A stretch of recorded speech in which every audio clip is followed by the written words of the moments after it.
Hi, it's me, Tim Dodd, the Everyday Astronaut. Welcome back to Starbase, Texas.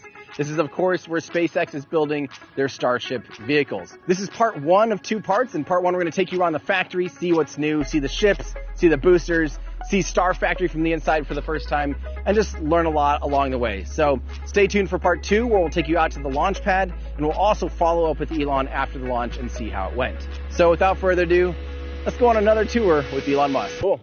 So yeah, as we were saying, I mean, obviously a lot has changed in the last couple of years. I mean, this is all. Maybe in theory, I don't know. I mean, looks exactly the same. Hasn't changed a bit. Well, once was tense is now a permanent looking factory. Yeah, it used to be intense, and now it's in a building. Yeah.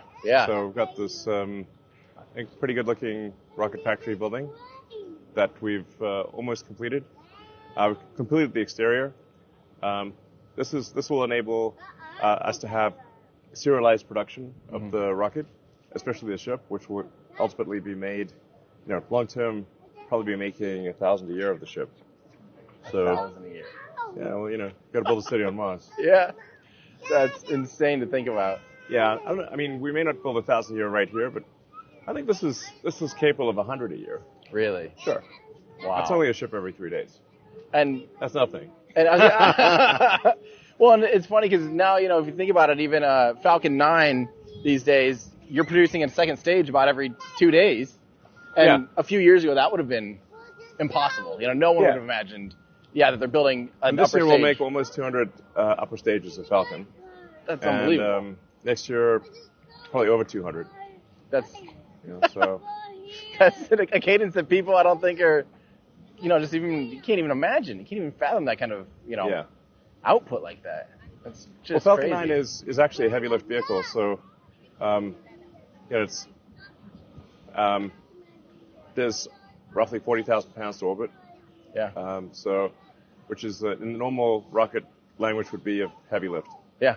So, now Starship's going to be able to do 100 tons to orbit with Starship 2, maybe a little more than that. Mm-hmm. With Starship 3, at the 9-meter diameter, essentially when the 9-meter diameter is sort of fully stretched out to what ends up being from 120 meters total length to probably 140 or something like that. Then this is like a lot of optimizations, engine improvements, heat shield mass improvements, reducing the amount of propellant needed for landing. Kind of basically do all the things that we've somewhat done with Falcon 9, and you get to a pretty efficient vehicle. I think we'll be able to do over 200 tons to a useful orbit with Starship. Insane. So, and that's with full reusability. That's with full reusability. Which is insane. So that's twice the Saturn V with full reusability. And full and rapid reusability. So it's the booster and the ship are coming back to the launch site. Right. Should we take a look at what's going on in there? So, so as far as, we're seeing all this, you're talking about even version 1 maybe being able to do less than 100. But is version 1 really even going to... I feel like version 1 in my head version is just... 1 is just to the point of... And we're really kind of Starship, we're version 1.67, I don't know. Right, it's like we're like many iterations through on version 1. Yeah. So... And it's just a canvas. It's a test experiment still at this phase. It's just I don't think people, they see it and they don't understand that this is all just still a giant test at this stage.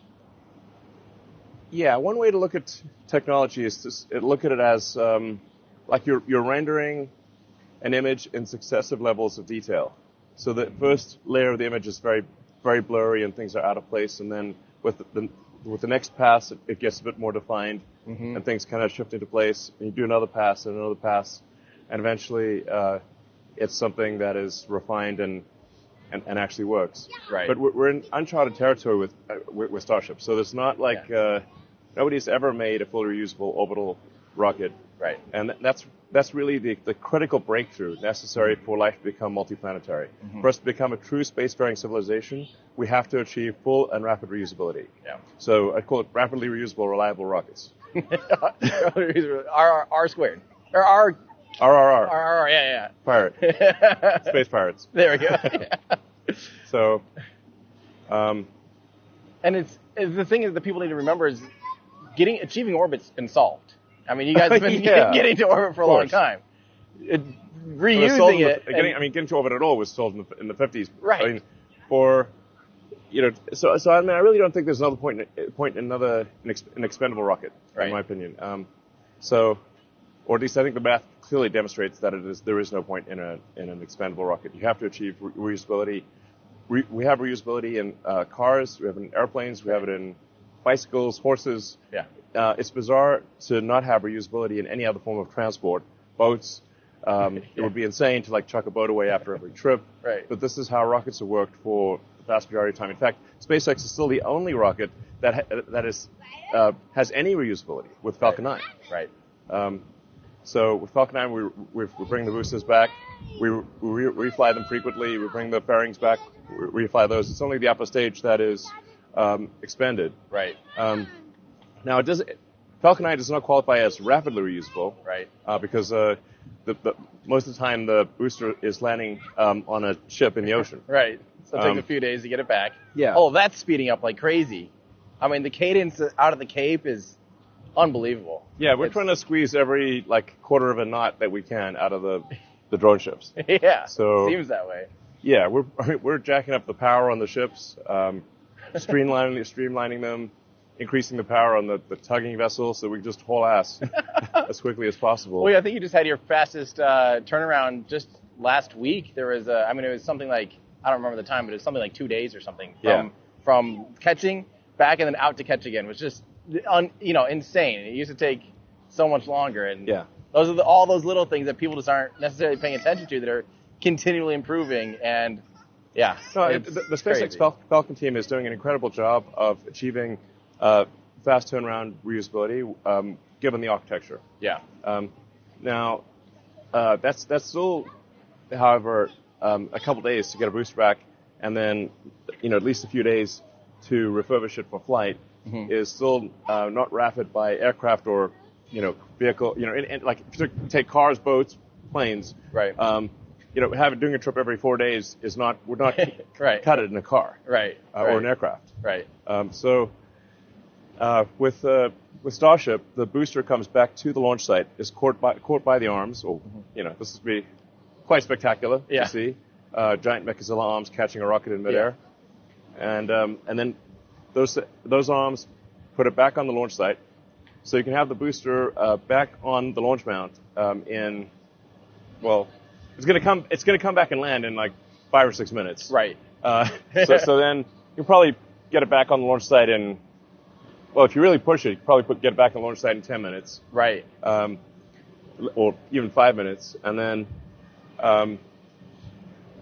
you can fill it up in half an hour. So you could be ready to go an hour later from the booster standpoint.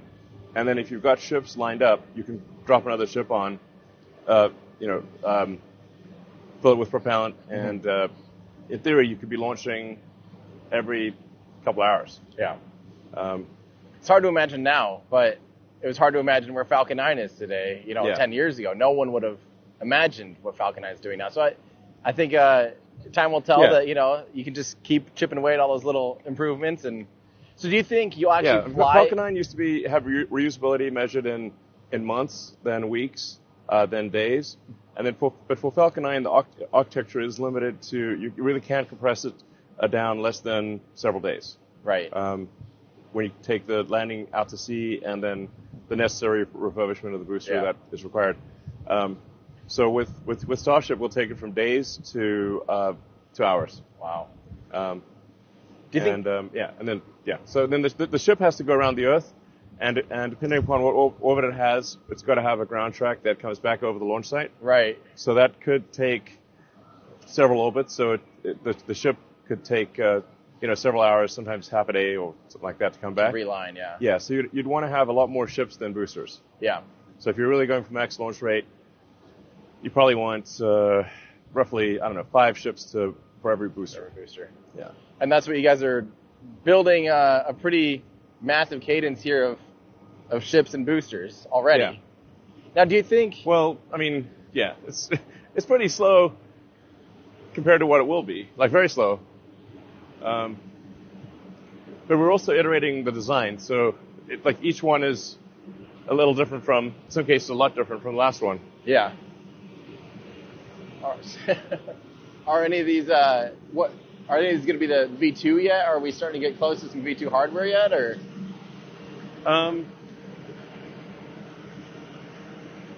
Yeah. The stretch version is basically V2. Well, I guess it depends on whether we call it V2 or don't call it V2.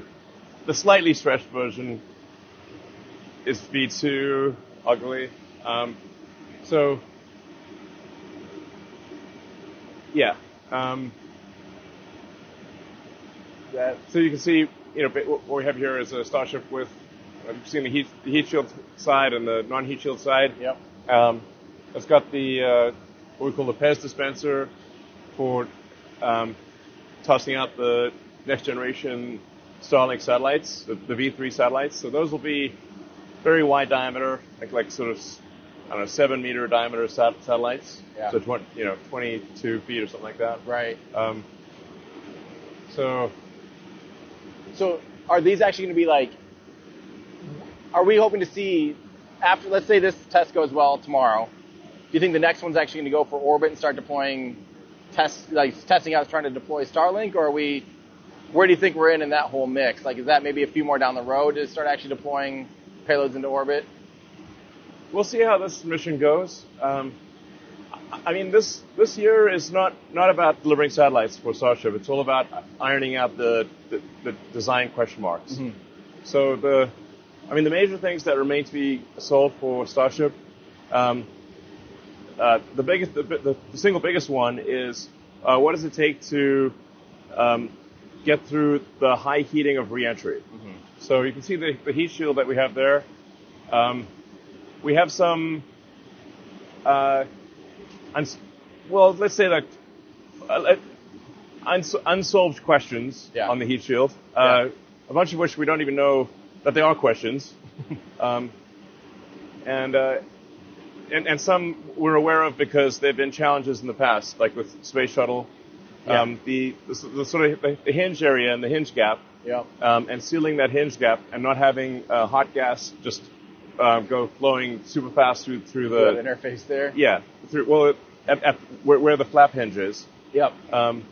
Because if you get hot gas flowing through rapidly, that'll cook anything, including the tiles. So you've got a block. We've got a hot gas seal at the forward and rear flap hinge, and so one of the key questions is, does that seal work? Right. We think it'll work, but it may not work. Then there are some, questions of like how well do the tiles stay on? Right. There's a fundamental challenge here where the tiles are ceramic, so they're very brittle. They're like a coffee cup, right, or a dinner plate. Yeah. So you've got essentially a whole bunch of dinner plates stuck to a steel surface. The steel surface is getting cryogenically cold because of the propellants, so it's shrinking. Yeah. So on ascent, the rocket has shrunk. Yeah. So you can't have the gaps in the tiles be too tight, mm-hmm. or they will just shatter against each other. Yeah. The gap will be too tight. Yep. Then when it's coming in for landing, the shuttle, you no longer have the cryogenic propellant in the main tanks, mm-hmm. and the tiles get very hot. Yep. So now they want to expand. Yep. So you've got a contracted inner surface and expanding tiles. Oh, geez, yeah. Right. So and the thing is, like, you can't have a big tile gap because then the plasma will get in there and melt the primary structure behind it. Exactly. So like, what's the right tile gap? And that's going to vary depending upon where you are on the rocket, on the ship. So it's going to be like some parts of the ship have cryogenic propellant, some don't. Yeah. There's also how well do the tiles attach? If we attach them and we accidentally break one, but it's hard to see, then that could be an issue. Right. and we currently think we're probably not resilient to failure to loss of a tile in the hot sections of the ship that are the tank portion. So if the pressurized areas. Yeah, the pressurized areas, yeah. exactly. So, so technically the nose will be pressurized too. So if the pressurized areas lose a tile and then you melt that area, that'll cause it to pop. Right. So the ship will explode. Yeah. So now people have asked, like, why are there some missing tiles in the rear of the ship? Like right now, Flight 4, you got, I think, 3 tiles missing right now, yeah. Yeah, so those are in the rear of the ship, which is an unpressurized part, right? region. Yeah. Yeah, so that's an unpressurized region where we think we can see, well, you can have a melt through of the unpressurized region, and it will not cause failure of the vehicle. Yeah. Like you might have a little hole there or something. Right. But it's not going to pop the vehicle. Right. So you're literally doing it as like an A/B test, almost of like, what happens if we're missing what happens a tile? if you lose a tile? Now, we do have plans for a secondary shield beneath the tiles that is much better than what we have right now. So right now and some of this I can't say the details of it because it's like ITAR control, it's sort of secret. But the current material we use, we think, is not resilient to a tile failure. We have a new design that we think is resilient to a tile failure. So behind the underlying structure. Yeah, and essentially it's got ablative. So if you lose the tile, you have to replace the ablative. Right. So you'd have to you'd lose out on reusability because of the lost tile and the ablative. But you have but at least it's intact. Yeah. And you recover it, refurbish it, and get it back out on the fleet. That's cool. And especially for carrying people, which ultimately we expect Starship to carry it maybe 100 people at a time to Mars, and also to the Moon. Yeah. Then it's got to be super reliable. It's got to have ideally no single point of failure. Right. So have you given up? A long time ago, you were talking about transpirational cooling or active regen and stuff. Did that just kind of didn't make the trade, or?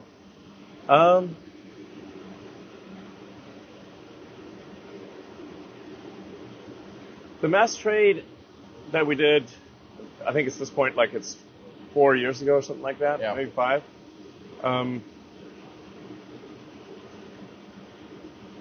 It seemed like at that time it would be at least twice as heavy as a ceramic heat shield. Now, since then, the weight of our ceramic heat shield has grown, and then when you factor in the secondary shield, that's additional mass. Right. So, I don't know, it may not be that big of a difference between actively cooling a heat shield and having ceramic tiles. Have you seen what Stoke Space out in Washington is working on, where they have it's of course a aerospike's going to come out of my mouth because for some reason aerospike comes out every time I talk about anything, but it's a aerospike, but the base plug is actually the active regen heat shield. And so and it's expander cycle. So as it comes back through the atmosphere, it's actually, heating. They're using hydrogen to actively regenerate, and cool the heat shield, and just gets dumped out the nozzles basically as it's going, and that actually also gets some of the gas gets vented out through the middle. So you also have like a boundary layer there too of gaseous helium or hydrogen in the front, and it's being actively regen. I think it's a really cool concept, and I was really impressed. It made me just think about like regen, active regen in a different way, and I thought that was pretty neat. But I know you guys had talked about the transpirational cooling years ago, so I didn't know if, I think it's probably correct that a ceramic heat shield is going to do better than transpiration. There's also the question of like, if you go to Mars and you're coming in hot and you're coming back to Earth, you're coming in. If you come back from Mars to Earth, you're coming in very hot. Yeah. It's not clear whether transpiration cooling could succeed there. Up there. Yeah. Here's my wacky, dumb idea of the day is on the inside of the tank, if you had like a thermal camera, you have like a fire hose with cryogenic coolant. Just spray if there's a burn through. Sure. Spray it down from the inside. I don't know. I'll always be happy to throw out the dumb ideas. Especially when you have header tanks there, that are filled with the cryo all pressurized, ready to go. All it's going to take is one heat shield tile missing potentially, and could have a bad day. There's a lot of ways to solve the problem. Yeah. So, what matters is that it is solved. Yeah. Even though, there are many ways to achieve full reusability. What matters is that it is achieved. Yeah, 100%. And then, once you're in the sort of over the hump of full reusability, whether one system is slightly better than the other is a secondary concern. Right. Yeah, it's tomato at that point. Yeah. Yeah. Should we keep moving along here? Yeah. So when with Flight 3, when it broke up, that was mostly just because obviously it couldn't maintain orientation, so it didn't even have a chance of having the heat shield. You would have noticed that the engines, there was a lot of fire coming from the engines area, which is that's not good. Yeah. On re-entry. Right. Definitely when not. the engines aren't on. Yeah. So this is, you can see we're just finishing. We're trying to get the shell completed as quickly as possible, but we still have a lot of work to do on the interior of the factory. But this will dramatically improve the production of the rocket. Yeah. It's being able to move from one station to another, which is a linear adjacent flow. I don't really know what that means, but. Well, the thing that really matters for, people talk about the moving production line of sort of Henry Ford and the automobiles. What actually matters is linear adjacent flow, as opposed to a production line that moves. So it's simple. Okay, yeah. One thing one step leads to another. Yeah. And things move along in a cadence. Okay, yeah. Yep. And you don't have to have the physical. It doesn't matter whether there's a conveyor belt or not. Got it. That's a secondary concern. Got it. It doesn't matter. It just matters that there's a tempo. So every station has roughly the same amount of work time. Right. And things move from one station to the next station, and the specialization of labor at each station. Yes. Okay. So these are the principles that actually matter. And that's what you guys kind of solve by doing the tents first, because you could just willy-nilly rearrange things, see how things are actually falling, see what order things are going in. But the tents were very inefficient once you know what you want to build. Yes. Yep. Yeah. So it was your 5-step thing of don't get too far along in the automation before you. Yeah, you don't know what you're going to build. Yep. It's difficult to convey just how much this is. We don't even know what the rocket would look like. Yeah. So. And in some senses, you still don't necessarily know. It's still changing. At this point, we're confident that this architecture is at least one of the solutions. Yeah. That's not to say there couldn't be other solutions like the one you talked about, but that this will work. Yeah. It's just a question of ironing out the bugs, and improving the performance of everything from the engines to the avionics to the primary structure, the heat shield, everything. Yeah. But it will work. Yeah. I think I was mentioning, or I was beginning to say that the most important, the toughest remaining problem is a reusable orbital heat shield. Mm-hmm. So nobody's ever made a reusable orbital heat shield. So the space shuttle is closest. Yeah. But that took, I think, something like 9 months and thousands of people to refurbish. Right. So it's difficult one cannot call something that requires so much work to refurbish as truly reusable. Yeah. It's certainly not rapid. Yeah. For the first time ever, there needs to be a rapidly reusable orbital heat shield, which no one has ever done. So it's a hard problem. Right. So that's why I'd say that's the number one biggest remaining problem, and the goal of this flight and really the flights for the rest of this year is get through the high heating, so the heat shield survives. Yep. And then the ship is still operational and is able to steer to a specific location and do a landing burn. Yep. In the ocean. Yes. And then the booster, we wanted to be able to, for this flight, to come back and do a landing burn at a specific location. Yep. So, do we know how far out is that going to be? Do you know? It's pretty far out. I mean, but I think we're pretty close to that. If we don't solve it on this flight, I think we'll solve it in the next 2 or 3 flights. So just having the booster, do the hot staging, come back, do a boost back, steer correctly, and to a precise location and do a landing burn, and then and essentially do a simulated tower catch. So it's like, so will the tower actually? No, it's just a okay. The rocket will think it's right trying to get caught by the tower. Right. At least I thought it'd be kind of cool if the tower mimicked it, out here to make sure. Because I even wonder, like, how do we know the tower's going to be okay? Like after a launch like that, to be able to. Well, we operate the tower after the launch, so we can tell if there's any damage. Yeah. But if this launch goes perfectly, we'll be able to. We'll have the booster do a boost back and a controlled aero controlled descent to a specific location. Yep. Initiate a landing burn and be caught by an imaginary tower. Yep.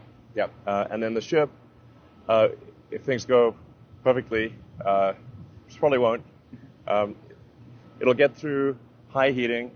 It will still be fully operational. It will control itself to a specific location and in the ocean, and then initiate a landing burn, and also pretend it's getting caught by the tower. Wow. Now, I think I think we've got maybe a 50-50 chance of the heat shield working. Mm-hmm. I mean, that's decent. Yeah, like it's a high uncertainty, but like roughly 50-50. But if not on this flight, then in the next 2 or 3 flights, I think we'll solve that. Yeah. Well, and you guys, let's kind of head over here. You guys did make a decent amount of changes to hopefully ensure re-entries better this time. Like you added some new roll thrusters. Oh yeah. And a few things like that. Yeah. What happened there that the roll thrusters got? Because they got clogged. It sounds like. Yeah. Don't tell me that was the old conversation we had of hot gas thrusters and all that stuff, or was it? Which still, I'm still confused because they got ice. We think ice in the valves. Okay, in the valves, not necessarily, or in somewhere along the stream. They got clogged by ice. We're not sure exactly how. Yeah. But if water ice, we'll get into the oxygen side. Mm-hmm. There's a small amount, since we're, the location that we're tapping off the engine is not pure O2. It's got a little bit of water ice. Why so does it have? It's ox-rich gas. It is ox-rich. So is it coming off the actual? Yeah. Like exhaust or the turbine side? Yeah. Really? Yeah. So wouldn't it have? Wouldn't it even have a little bit of? It's ox-rich gas, but it's got burnt fuel. Yes. Wouldn't it have a little bit of CO2 in it too then? And can that turn into an ice? Yeah, Can you freeze CO2 at that temperature? Because I think. Yeah. Well, anyway, it's got stuff that can turn solid at cryogenic temperatures. The thing that's relevant. Right. So. Yeah, ice, whether it be water ice or CO2 ice or whatever. Ice. Yeah. And it's solid stuff that blocks things. Blocks things. So we've improved the sort of ice strainers or the ice catchers. Yeah. We've improved the valves. And something I think we'll do in the future is move to for critical valves, series parallel valves. Mm-hmm. So any one valve failure does not, no matter what happens, does not take out the ability of the ship to orient itself correctly. So are you avoiding doing like a more of a traditional heat exchanger, like a round Raptor, like I think Merlin probably does that, where it has a heat exchanger just to heat up, to be able to provide OLEDs and stuff. Yeah. I'm curious. I've never heard of an engine using already combusted to be able to be the OLED gas, like off the preburner. That's pretty unusual, I think, at least. I don't know. Yeah. Well, Our rocket is autonomously pressurized, Yep. so we're pressurizing the fuel side with gaseous fuel, Yep. and the oxide with mostly gaseous oxygen. Yep. Now, in the case of autonomously pressurized, we have to create the gas. We're not merely warming up a gas; we have to produce the gas. Oh, interesting. Is that how the shuttle did it too then? Because the shuttle ran on the RS-25s had autogenous pressurization. On the hydrogen side, yeah, I think that I guess I don't know if it's on both. was it on both? I don't know. I don't know. I think it was at least on the hydrogen side. Maybe on both. But when you have autogenous pressurization, you've got to produce the gas, not just heat it up. Okay. So there's a lot more mass you've got to come up with. Yeah, literally. Yeah. It actually affects our max power especially on the fuel side. So the fuel pump has to work. Well, both pumps have to work harder, but the fuel pump especially is a limiting factor. Like if we turned off autogenous pressurization on the fuel side, we'd actually be able to get more power out of the fuel pump. Oh yeah, because you're having to drive all that. Yeah, you've got to gasify. Yeah, you're bleeding mass flow. Right. From the from the engine. Yeah, from the engine. Yeah. I mean, there's quite a lot of work in taking a cryogenic liquid and heating it up to be a hot gas. Right. So you have a phase transition and that big temperature delta. Yep. So it's actually a lot of work to produce the hot gas from a cryogenic liquid. That's crazy. So is that what also? Can we kind of step in here and see all the boosters? This is crazy. Is that what also was the blockage of the ox tank on the booster too? Then similar ice buildup blockage, or was it on Flight 3 the Raptors were shutting down during boost back burn and had an ice buildup? Is it a similar thing to that? Sorry, it's hard to hear you. Yeah. Is that what caused the booster to shut down on Flight 3 with the ice buildup? Was it a similar type of thing, like an autogenous pressurization issue that clogged a few of the engines? Yeah, we didn't have enough pressure to start the engines. Okay. So we were low pressure start. The full answer is quite complicated, but because arguably we could have started with lower pressure, or we didn't need to start all the engines. Anyways, this time we expect to have a lot more pressure, and we are able to start at lower pressure, and we don't need to have all the engines fire. Okay, cool. Hopefully. Yeah. So. Jeez. This is crazy. Wow. The scale is just almost impossible to imagine and comprehend. Three boosters. Wow. That's just insane. This looks so cool. Dang. A lot of engines. Yeah. It's an insane amount of engines. I mean, right here we're looking at, 99 engines for these three vehicles. 99 engines and 99 Raptors on a wall. 99 engines and a ship ain't one. Yeah. That's absolutely insane. The scale of these things, it's just hard to fathom. Wow. So, you guys are trying to move down to 3 grid fins, is that right? From the 4, is that? It's not a high priority. It's a mass optimization to move. You definitely only need 3. Yeah. And I think technically you could do it with 2, if you're willing to oscillate. Yeah, like turn for yaw, then roll again for pitch. And yeah, that's definitely, you're asking for a bit of trouble if you just have 2 grid fins. Right. But it is technically possible. Right. The 3 for sure. But that's a fairly minor optimization. Right. With the cowbell diverter things, the ullage gas thrusters or whatever, I need to clear something up for myself because I'm getting confused.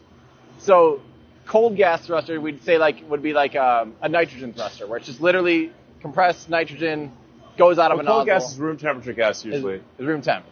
And then, would we consider that almost like a warm gas thruster? Yeah, warm gas thruster. And then like a hot gas would be where it's a reaction, probably like a bipropellant thruster still. But for both the booster and the ship, you don't really need much control. The attitude control needed is small. So you just can't have a leaky valve Right. or a stuck valve. Yeah. That seems. This is like the third time Falcon is all cold gas. What is? Falcon is all cold right, gas. And we've done, I think, 6 starts. So it's cold gas that has been maintaining propellant settling and attitude control for 12 hours. Right. Yeah. So. And you have a lot of it on tap. So I don't know why that's still a hard one for me to fathom. Even though we've talked, this is the third time. It's got a lot of hot gas. Yeah. Warm gas. Especially when it's empty. It's all warm gas. The delta V needed is tiny, so some very tiny thrusters are needed. So how much do you feel like after you fly? How much is it like? Oh God, we have to change all of these. Like, is it literally you find something on one and then you're literally like immediately having to make changes on all these things, like everything that's in production. Yeah. You're just there's hundreds of changes lessons that actually take place, not a few. Yeah. Hundreds. If you go to a detail level, there might be thousands of changes that happen. When you get software involved, I'm sure it's... software for sure. I'm just talking hardware. If you just look at the hardware changes across the ship and the booster and the engines, it's thousands of changes between each flight. But many of them are very small. But a very small change could be a big deal. Imagine how long it would take a traditional aerospace company that had a rocket they're working on to make 1,000 changes between flights and then fly it 2 months later. I mean, that's what we're doing here. This is you're barely over 2 months from the last flight, and the vehicle's had over 1,000 changes. Easily over 1,000, several thousand probably. So that's insane. Like I said, a bunch of them are little changes, but say is it different in a way that could have an effect on the rocket? Yeah. So it's probably several thousand. And do you feel like for now, are you generally like kind of overbuilding them to just try to get through the point of being able to prove the heat shields, prove all the stuff, and then eventually you'll work on mass? We're trying to answer the questions that I mentioned. The biggest question being, what does it take to get through max heating with a reusable heat shield? Then being able to have the booster come back and be caught by the tower. Yep. And have the ship also come back and be caught by the tower. Yeah. So those are the 3 very big things that need to happen. And that's, in your mind, when you're launching these, including like flight 1, 2, 3, those are the questions, like, those flights are just to answer those questions. Full reusability. See, I think people just don't understand you're not looking at trying to get out there and launch a satellite tomorrow. You're trying to answer questions. The payload for all the flights this year is data. Data. Just to learn things. So it's design refinement to understand what works, what doesn't work. Yeah. Some things sometimes work, which can throw you off because it worked once but doesn't work again because the combination of factors isn't the same. Yep. So you want to have the first things you'll find are like fundamental errors of design where success was not one of the possible outcomes. Yep. Then in some cases it's kind of like Russian roulette. Success is sometimes possible, but once in a while you blow yourself up. Yeah, yeah. So that's going to require a lot of flights to figure out like the 1 in 10 failure, the 1 in 100 failure, that kind of thing. There'll be a whole bunch of things like that. Well, kind of even like the SN stuff, when 8 was darn close to landing, 9 was almost a reversion feeling, 10 was better, 11 was worse. Like there's a little bit of a ping pong as things were kind of being tried and tested, and you're still kind of in that phase, even at this scale. I just don't think people are used to that, Yeah, I mean, a lot of those early tests were also just about us learning how to work with stainless steel as the primary structural element. Yeah. And working with liquid methane and with a full flow stage combustion engine as the engine. So. A lot of what people saw was that the flight, did it land or not land, but we're just trying to figure out how do we work with steel, and how do we work with a methane as a fuel, and a new engine architecture, and a totally new engine architecture, and new flaps, like things that are just and do the flaps new and novel. Yeah, you have to actuate the flaps. You need very powerful actuators for the flaps because there are a lot of force. It's like an airplane moving its wings. Right. So these are very powerful actuators that are needed. Yeah, absolutely. So, and all of the engine to vehicle interactions are very complicated. Yeah. So you don't really see those on the test stand. When you're firing the engines on the test stand, you don't get the engine to vehicle interactions. And then you got different engine to vehicle interactions in flight than you do on the ground. Yeah, 100%. Especially when you're changing orientation of a vehicle and different G forces and zero G. I mean, all the things. There's no test stand that can test a rocket at 17,000 miles an hour doing 6 Gs in every different orientation. Right, exactly. It's not possible. Yep. So you have to fly it. Yeah. You do as much as you can on the ground, then you got to fly it. Try to figure things out in simulation, but a lot of things are not going to be included in the simulation, so it'll work in some, but not in reality. Exactly. It's crazy. Shall we keep moving? Yeah, sure.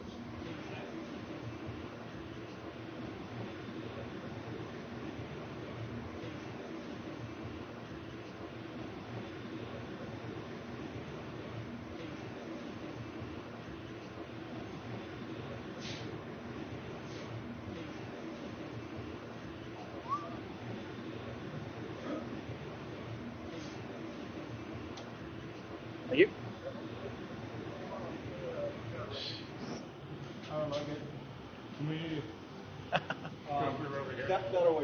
We're just about to debrick from the crane, and then we'll be able to cross the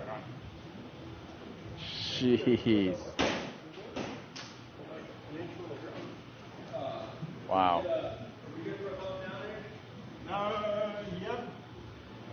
As you can see, the Raptor is a lot cleaner than it used to be. It looks like there's less stuff, but It's already. Yeah. But these are still not like we're not to V3 here yet, right? No. Is the V3 the same thing as like the LEAT engine? Are those? Sort of. The LEAT engine was. I think we will do that at some point, but that's really a total tear up.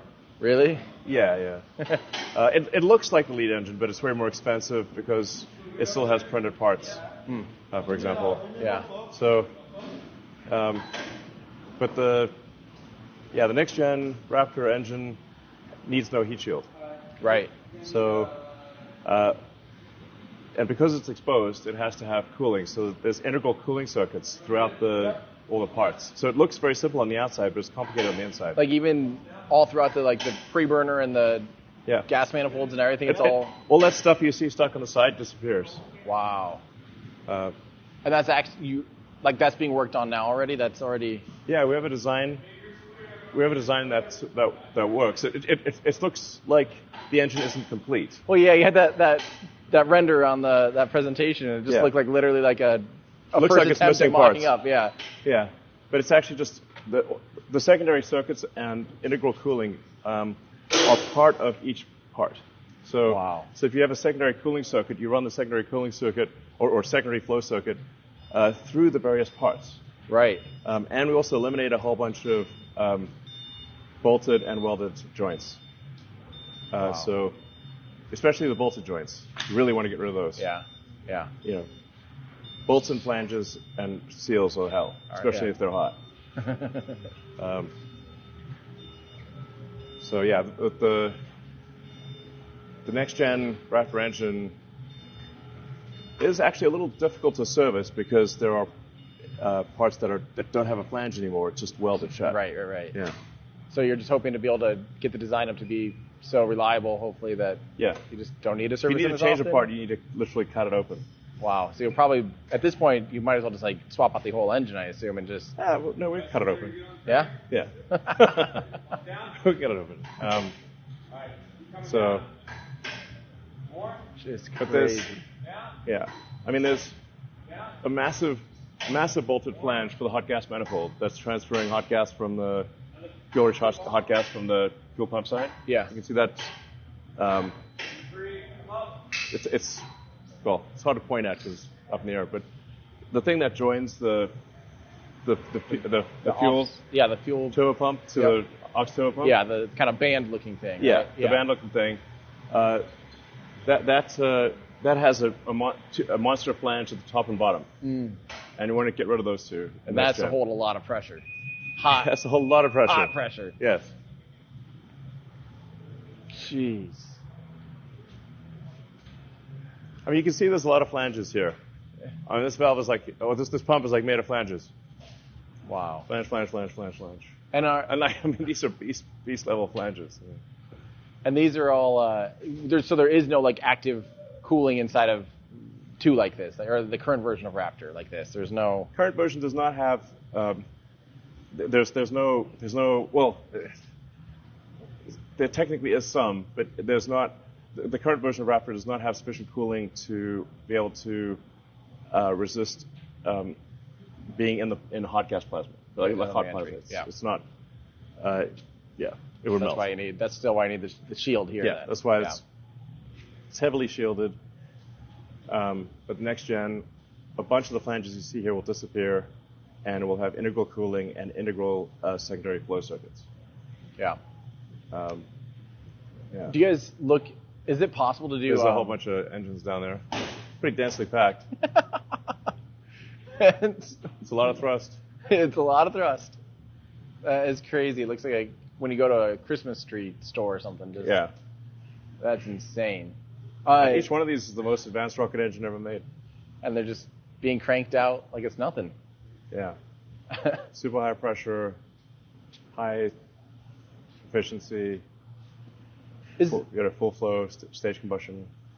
All the goods. Insane, yeah. Is there ever been any look into, like, I know, with aircraft turbines you can do like some kind of cooling on the actual turbine blades. Is there any way to do any kind of cooling on the turbine blades and Raptor? We've had that discussion many times. We probably head back into and see the main factory. I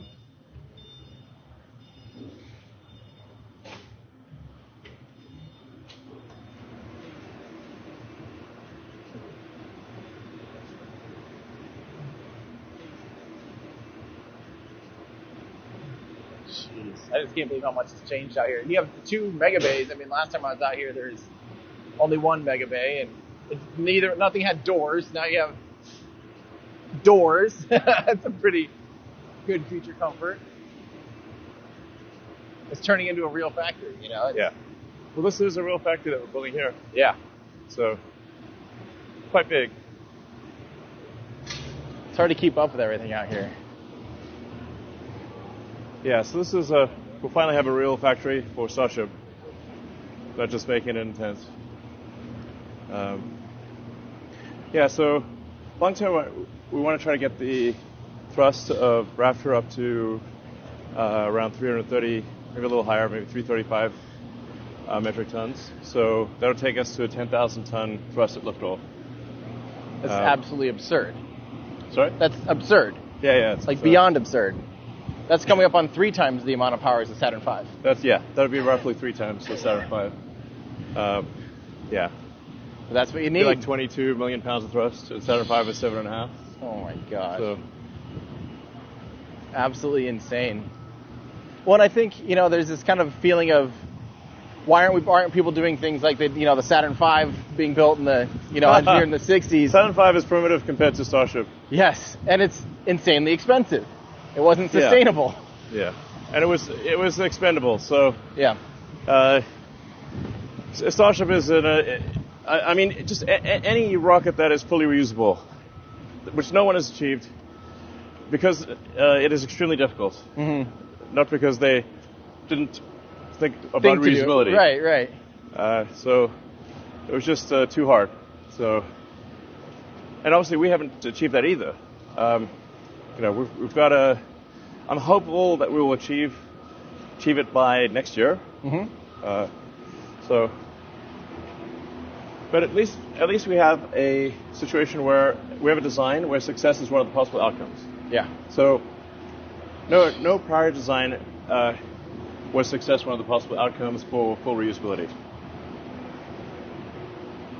Well, and if you think about it, let's say you guys, for some reason, just were like, okay, screw it. We have to launch 300 metric tons to orbit. You could absolutely, you could expend a rocket if you absolutely had to for some reason. Yeah, but it'd be pointless. It would be pointless. But you have that capability. For the first time, Synthesis added 5. Well, I mean, generally, if you can do 200 tons reusable, you can do double that expendable. Right. 400 tons. Yeah. Which is insane. Yeah. I mean, even to the point of if you had to do, let's say you had to do, HLS or something to try to speed it up or something, to, if orbital refueling's not done or something. No, orbital refilling, I mean, I don't really count checkers before they hatch, but orbital refilling is really just docking with ourselves. Yeah. We dock with the space station all the time. Right. A space station is way harder to dock with than ourselves. But will it be all docking up to a depot? Is that kind of the plan? Is there to be an orbital? It depends on how quickly you want to launch. So if you're going to the moon, I don't think you need a depot. I think you just send a ship up and send tankers immediately. Yeah. And your boil off rate will not be too bad. Okay. Now for the moon, you'd want to have a dedicated Earth orbit to moon system because you don't need a heat shield. Right. You need a heat shield to brake, I suppose. Probably actually, yeah. The moon's like hotter than it seems because it doesn't have an atmosphere. Right. So you can't use the atmosphere to brake. So. But if you have time, I guess you probably have. Anyway, it's like. Yeah. For landing on the moon, obviously you don't need flaps, don't need a heat shield, and you need very little thrust. Right. But you do need pretty big landing legs. Right. So in case one leg lands on a boulder and one lands on a crater, and you don't want to tip over. Right. So.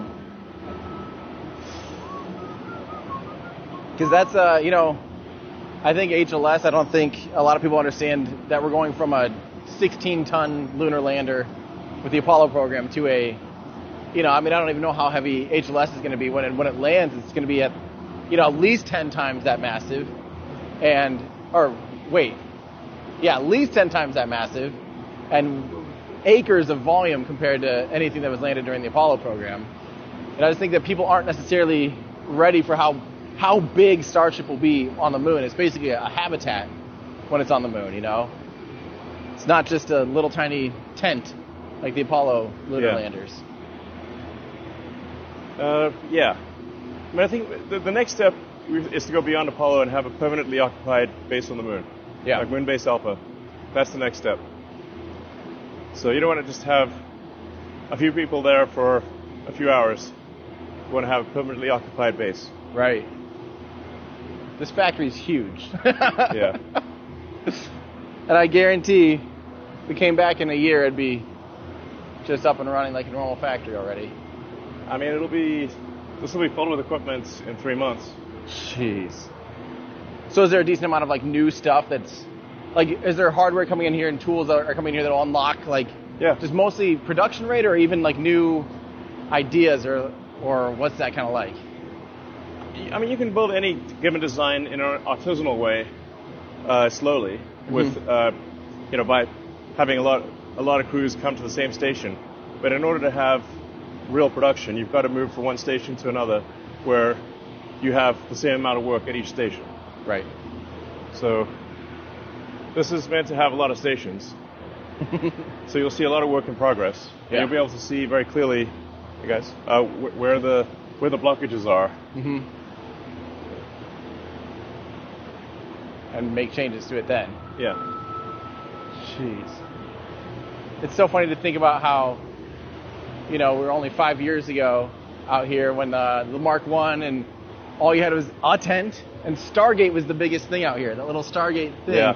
And now I almost missed it trying to pull into Stargate today because... Yeah, it looks like a little hut. Yeah, it's dwarfed by absolutely everything else out here already. Yeah. It's just crazy. Oh, that feels nice. Air conditioning. Holy crap. It just keeps going. Yeah. I thought that was the main thing. Yeah. Jeez. So there was more behind that wall. Yeah. Holy crap. So this is more of a real factory here. This is what the other side will look like. The other side will look like this. There we're obviously just checking each tile to make sure it's not cracked and it's well seated. How are you feeling about the way they're actually secured on there, like the mounting point? Is that decent? We're continuing to iterate on the mounting point. 99% of the time it works well. So it's just a question of figuring out what are the 1% that have issues where it causes a towel to crack or some other problem. I always keep thinking the one of the big challenges is that you can't access you can't access it from either side really. Like there's not a bolt you can screw on because you have. It's a snap-on. It has to be a snap-on. Yeah. Have you ever seen the furniture mountings where you have two pieces of wood joined together and then you spin a magnet on one end it spins the nut on? I've always wondered if something like that could be. I mean, this applied. is basically it snaps on, and you pretty much have to break the towel to pull it off. Really? Yeah. That's meant to go on and stay on. Yeah. Well, and we still see, even on the parts that aren't tapered up, on the main body, we still see some horizontal seams. What's the deal with those seams? I know that was, pretty bad. No, they don't really matter that much. They're just different sections of the nose cone. So, now, this is somewhat of a debate. You could wait until the whole nose cone is made, and then put the attachment points on at that point. Mm-hmm. So currently we put the towel attachment points on in sections. Okay. So that's why you've got a line. The horizontal line, okay. Yeah. It's probably just a lot harder to, once it's all manufactured, it's just so massive, it'd be hard to put all the attachment points on. Is that kind of the problem? There's more than one way to skin a cat. This is just a cat getting skinned. Yeah, yeah. Yeah, it's not to say that there is not a better way to do it. Yeah. There are. The first order of business is to get one way at all that works. Yep. Thereafter to optimize. Yep.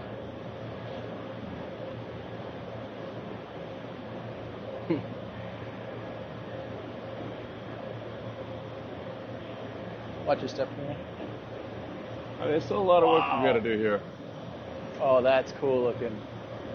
Is that the landing tank for? Yeah, it's a header tank. Header tank there.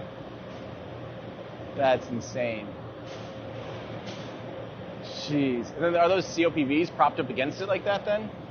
Is that what those? Yeah. Jeez. Got to pressurize the header tank with something, and the engine's on. Exactly. Wow.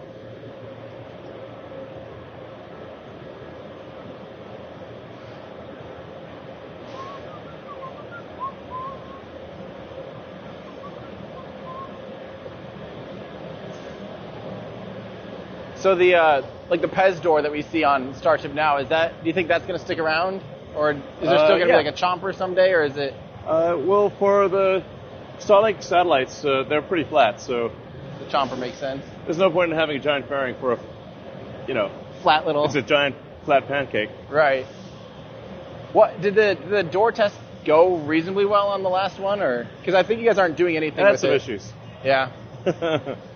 It's pretty rudimentary, of course, I assume. Yeah. But it's wild that you've got this sort of really quite sophisticated factory on a sandbar by the Rio Grande. Yeah. Yeah. It's like an alien spaceship landed. Right. Seriously. Are these thrusters here then? Yeah. Is that what these are? Little jetpacks. Just sort of take the detailed stuff of the... that might run afoul of some ITAR stuff. Deal. Yeah.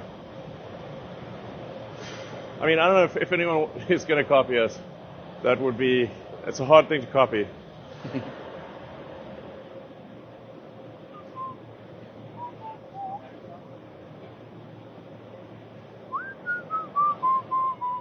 It's come a long way since 3 times. Yeah, it sure has.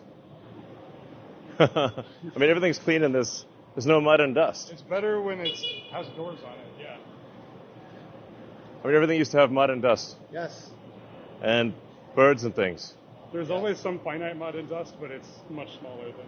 It's a long ways from I mean... Mark 1, I bet. Yeah. Yeah. I mean, the Mark 1 thing, it looked like the junkyard in Tatooine. Which was charming. Yeah. There was a lot of dust and mud. Side Yeah. rocket. The far side rocket. I mean, the Mark 1 was conceptual, as a concept piece. Yeah. I'd say concept art. It was Yeah. part of the journey. Absolutely. Yeah. So James pointed out that this actually wraps all the way around. Yeah. All of that still back Yeah. there. There's more to it. Yeah. That's That's the dome line. Jeez. Yeah, That's the dome line? And the coils, that's the starter lines over there. That's crazy. Yeah, so we do have an existing factory that's wrapped around the one you just saw. So That's where we make the ship and the booster. So then that will open up and you'll start Yeah. serpentining it basically through there. Yeah, that we'll take down that wall there. That is, once we have the doors on the other side, we'll take down that wall, and then you'll just have factory. We'll just kind of go as far as the eye can see. It's so much bigger than I thought. From the road, it looks big from the road, but it's insane. It's ridiculous. And then, obviously, the sections get gradually bigger as you go south. Right. So that's why things start off sort of short and then get taller as you go along. even the roof line does that, Yeah. right? It's going to get bigger if the pieces get bigger. That's absolutely crazy.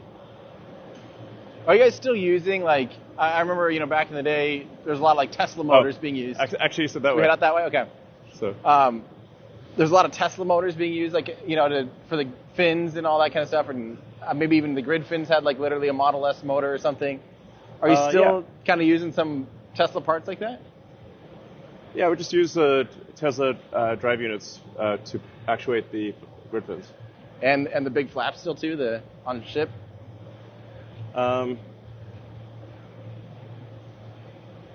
Yes. Sorry. Yes. Essentially, sorry, I was thinking about something else. Yeah. Hey. Yeah. We use we're trying not to use hydraulics. It's all electric actuation. Yeah. So the engine's also gimbaled electrically. Yep. So you're really moving away from hydraulics wherever possible, really. Yeah, I think there's actually no hydraulics in the vehicle. If there's hydraulics, it's some very tiny little part. Huh. But I think there's none. That's wild, actually. I can't even think of another. There's pneumatics. Right. A lot. For all the valves and everything, obviously. Yeah. That's crazy. Jeez. It's surreal compared to what it was Yeah. just a little bit ago.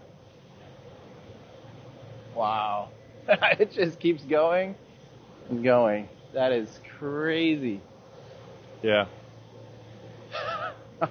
From one little tent. Yeah. This is starting to make Hawthorne look tiny, and Hawthorne's a big place. Well, Hawthorne's actually a whole campus. Absolutely crazy. That's Meme Street.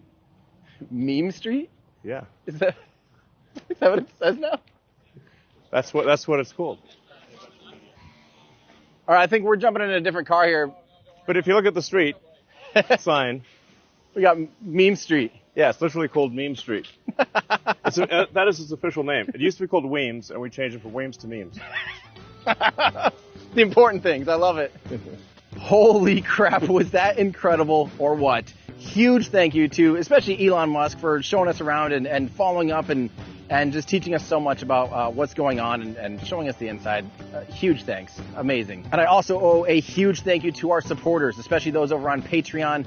If you want to support the work we do here, head on over to patreon.com/everydayastronaut. And now is a great time to be a supporter because we already have part 2 up for review. So again, patreon.com/everydayastronaut to catch part 2 right now. But even if you're not a supporter, fear not. Part 2 is coming out once reviews are done, so be sure you're subscribed so you don't miss out. And while you're waiting, a good free way to support the channel is to just watch some recent videos that you might have missed, like other tours of companies or deep dives on alternate launch concepts. So click around, watch a few, it truly helps the channel out. And while you're online, be sure and check out our awesome merch store for shirts like this, our new orbital shirt, and lots of other incredible things over at everydayastronaut.com/shop.